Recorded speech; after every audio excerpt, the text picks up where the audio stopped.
Saudara-saudari, marilah kita mendengarkan renungan dengan judul Yudas Iskariot yang berdasarkan pada Injil Yohanes bab 13 ayat 21.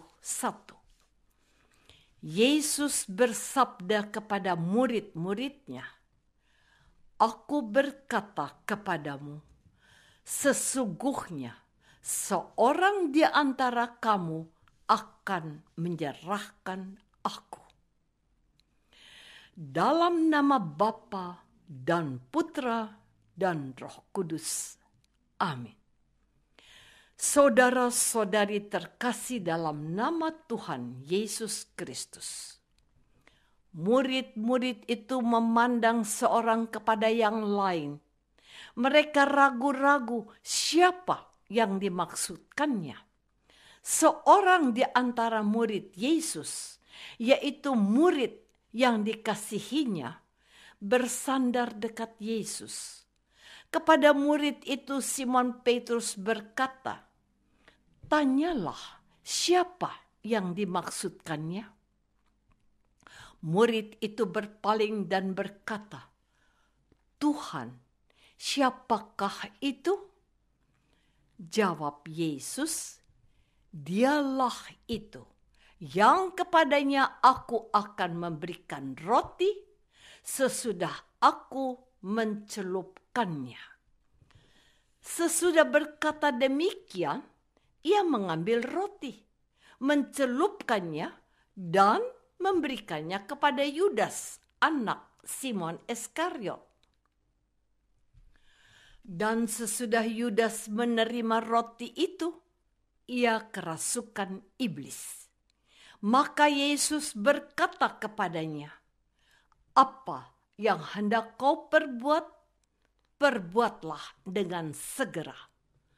Tetapi tidak ada seorang pun dari antara mereka itu mengerti apa maksud Yesus mengatakan ini kepada Yudas. Karena Yudas memegang kas, ada yang menyangka bahwa Yesus menyuruh dia membeli apa-apa yang perlu untuk perayaan itu, atau memberi apa-apa kepada orang miskin. Yudas menerima roti itu, lalu segera pergi. Saudara-saudari terkasih, saat kematian Yesus semakin dekat, penebusannya akan terjadi bagi umat manusia. Ketaatan Yesus pada kehendak Bapa adalah kemuliaan bagi Allah. Barang siapa terdapat setia bertahan dalam iman akan Yesus akan memperoleh hidup yang kekal. Tuhan Yesus menggenapi panggilan umat Israel bagi bangsa-bangsa. Ia telah ditolak dan dibunuh. Mari kita mewartakan kabar keselamatan ini kepada setiap orang.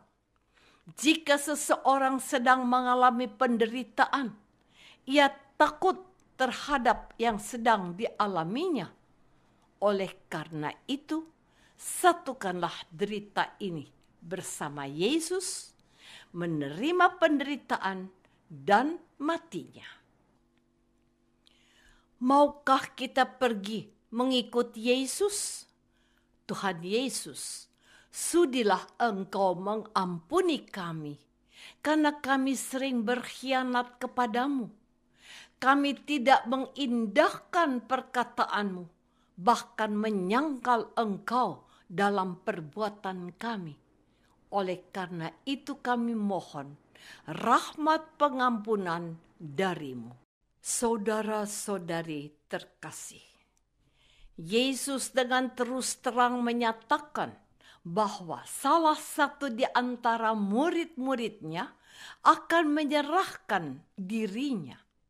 Para murid menjadi bertanya-tanya. Mereka menjadi ragu-ragu. Siapakah dia itu? Sebagai gambaran dalam kelompok mafia. Pengkhianat yang ketahuan akan segera disiksa dan pasti dibunuh oleh bosnya. Tetapi tidak bagi Yudas dari kelompok 12 ini. Yesus bukanlah seorang bos mafia. Yesus malah menganjurkan Yudas pergi melaksanakan niatnya. Karya keselamatan Allah menuntut darah.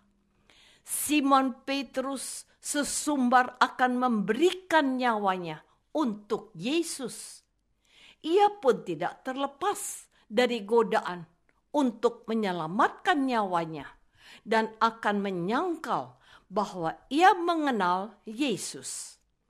Ketakutan telah menutupi hati dan pikiran, sehingga yang keluar hanyalah pembelaan dan pembenaran diri. Yesus menyatakan dengan tegas bahwa Simon Petrus akan menyangkal Yesus sebanyak 3 kali sebelum ayam berkokok. Sadar akan kesalahan dan dosanya, Simon Petrus menangis, memohon ampun kepada Yesus atas dosanya. Saudara-saudari terkasih, Yesus tahu bahwa ia akan dikhianati dan menderita serta mati. Akan tetapi orang yang melakukannya akan celaka. Kebalikan dari panggilan setiap orang, jika kita mengingkari panggilan kita kepada kebaikan, kita akan melakukan kejahatan demi kepentingan kita sendiri. Bisa juga kita mengabaikan kepentingan orang lain karena kita khawatir akan keselamatan kita. Semoga kita tidak melakukan yang buruk karena kekhawatiran itu, dan semoga kita tetap setia pada kebenaran. Kita tetap setia mengikuti jalan salib Yesus dengan meneladan ketekunan Yesus dalam penderitaan.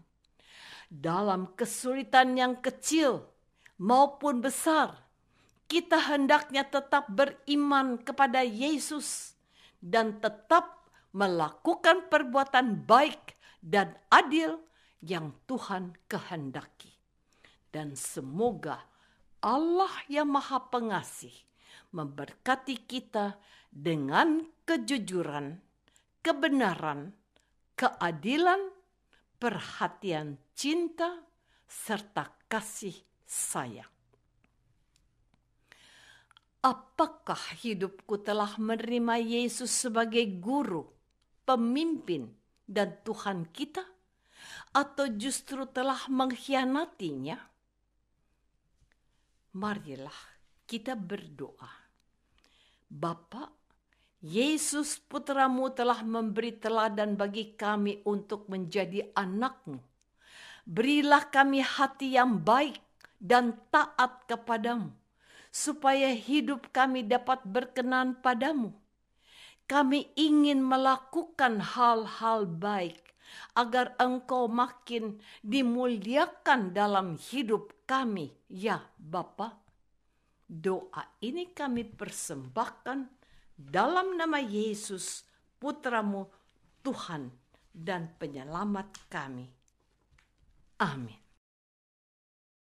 Semoga kita semua selalu dinaungi dan dibimbing oleh berkat Allah yang Maha Kuasa, Bapa dan Putra dan Roh Kudus. Amin.